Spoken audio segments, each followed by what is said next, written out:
अगर आप किसी को कुछ पैसे देते हैं और वो बंदा आपको पैसे वापस नहीं करता, तो जब आप कोर्ट में सूट फाइल करेंगे तो आप अपने पैसों की रिकवरी के साथ इंटरेस्ट भी क्लेम कर सकते हैं, क्योंकि सिविल कोर्ट की प्रोसीडिंग काफी लेंथी होती है। अगर एक सिविल सूट 10 ईयर तक चलता है तो वक्त गुजरने के साथ साथ पैसे की वैल्यू डिक्रीज हो जाती है, तो जो अमाउंट आप क्लेम करते हैं उसकी वैल्यू डिक्रीज हो जाएगी, इसलिए आप साथ में इंटरेस्ट भी क्लेम कर सकते हैं।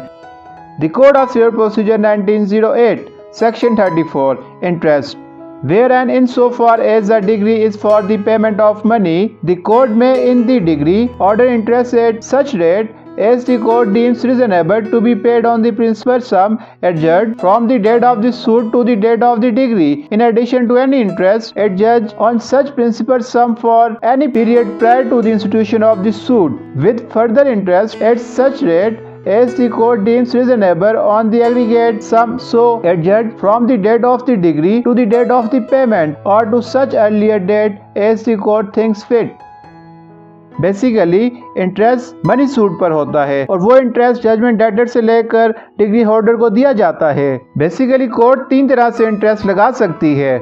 नंबर 1, जहां से कॉज ऑफ एक्शन राइज हुआ वहां से लेकर जब सूट फाइल किया जाता है कोर्ट इंटरेस्ट लगा सकती है। यानी कि जब आपने फर्स्ट टाइम बोला था कि पेमेंट वापस करो, लेकिन उस बंदे ने आपको पेमेंट वापस नहीं की, फिर आपने सूट फाइल कर दिया, तो वो जो टाइम पीरियड होगा उस टाइम पीरियड पर कोर्ट इंटरेस्ट चार्ज कर सकती है।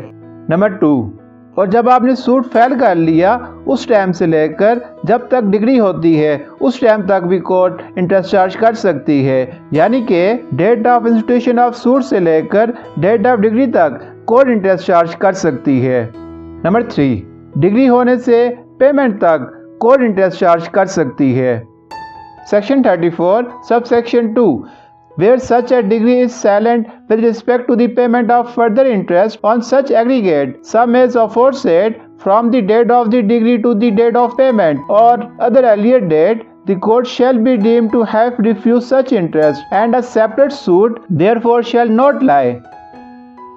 सेक्शन 34 की सबसेक्शन 2 ये बात कहती है, अगर कोर्ट ने आपका इंटरेस्ट डिग्री में नहीं लिखा तो इसका मतलब है कि इस कोर्ट ने आपके इंटरेस्ट को रिफ्यूज किया और आप फिर इस इंटरेस्ट को क्लेम करने के लिए दोबारा से सूट फाइल नहीं कर सकते। ये प्लेंटिफ की मर्जी है कि वो इंटरेस्ट अगर क्लेम करना चाहता है तो क्लेम कर सकता है, और अगर वो क्लेम नहीं करना चाहता तो ये उसकी मर्जी है। Section 34A, interest on public dues, where the court is of opinion that a suit was instituted with intent to avoid the payment of any public dues payable by the plaintiff or on his behalf, the court may, while dismissing such suit, make an order for payment of interest on such public dues at the rate of 2% above the prevailing bank rate.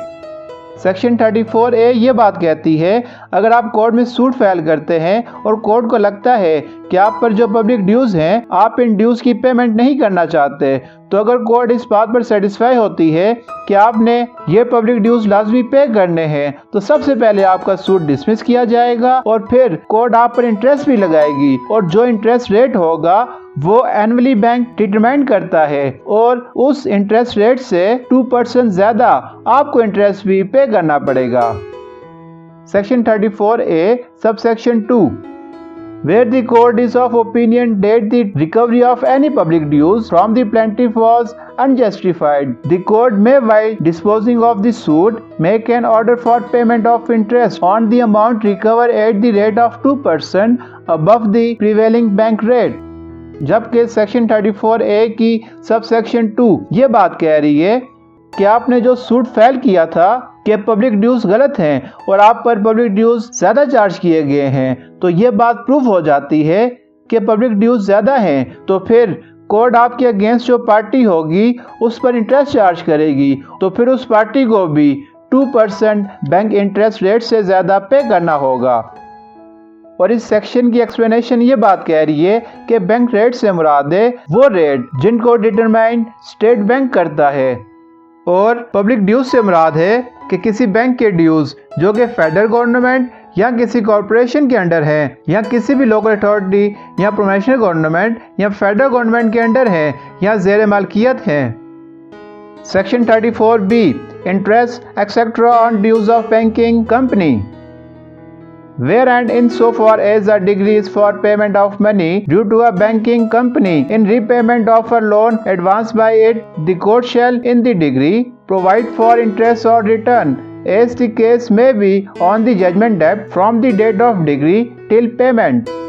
Section 34B ये बात कह रही है, अगर bank आपके against suit file करता है कि आपने लोन लिया और आप लोन वापस नहीं कर रहे, तो अगर आपके अगेंस्ट ये प्रूफ हो जाता है कि आप लोन वापस नहीं कर रहे, तो आपके अगेंस्ट डिग्री हो जाएगी और उसमें कोर्ट डिग्री होने से पेमेंट तक के टाइम पीरियड के लिए इंटरेस्ट चार्ज करेगी। और इसमें यह बताया गया है कि लोन किस टाइप का होगा। Clause A, in the case of interest bearing loan for interest at the contracted rate or at the rate of 2% above the bank rate whichever is the higher। Clause A में यह बताया गया है, bank ने आपको loan दिया और इसका इंटरेस्ट रेट वो होगा जो कि आपके कॉन्ट्रैक्ट में मेंशन होगा, या फिर जो स्टेट बैंक का इंटरेस्ट रेट होगा इससे 2% ज्यादा इंटरेस्ट, इन दोनों में से जो इंटरेस्ट रेट ज्यादा होगा वो पे करना होगा। Section 34B, Clause B. In the case of loans given on the basis of markup in price, lease, hire purchase or service charges for the contracted rate of markup, renter, hire or service charges as the case may be, or at the latest rate of the banking company for similar loans, whichever is the higher। And clause B ये बात कहती है कि अगर कोई ऐसा loan है कि जो आप मार्कअप प्राइस या लीज की बेस पर या हायर परचेज या सर्विस चार्जेस या मार्कअप रेंटर वगैरह की बेस पर या इस तरह के कॉन्ट्रैक्ट की बेस पर आप बैंक से लोन लेते हैं, तो इस वक्त की जो बैंकिंग कंपनी है उसके सिमिलर लोन्स पर जो लेटेस्ट इंटरेस्ट रेट है वो चार्ज किया जाएगा।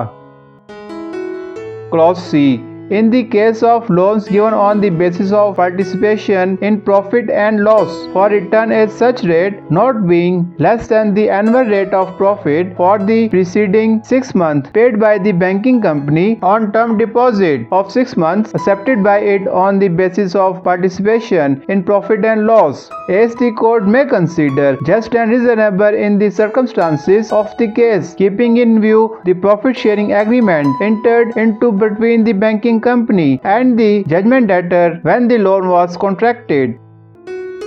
सेक्शन 34B की क्लॉज सी ये बात कहती है, अगर प्रॉफिट एंड लॉस की बेस पर कोई बंदा लोन लेता है और वो बंदा लोन वापस नहीं करता, तो कोर्ट इस लोन का इंटरेस्ट इस एग्रीमेंट की बेस पर डिटरमाइन करेगी जो के पार्टीज के बिटवीन हुआ था, और वो लोन जो प्रॉफिट एंड लॉस में पार्टिसिपेशन की बेस पर दिया जाता है इसका रिटर्न इस रेट से, इस शर्त से किया जाता है कि जो कंपनी या बैंक के एनुअल प्रॉफिट रेट से कम नहीं होता, जैसे लास्ट 6 मंथ में बैंकिंग कंपनी ने पे किया हो। तो दोस्तों, अपने फ्रेंड्स के साथ आज की लेक्चर को लाजमी शेयर करें ताकि वो भी इजीली लॉ से रिलेटेड नॉलेज गेन कर सकें, और हमारा चैनल लाजमी सब्सक्राइब कीजिए और साथ में बेल आइकन को प्रेस करें ताकि आपको हमारी आने वाली नई वीडियो का नोटिफिकेशन आ जाए। And at last, thank you for watching.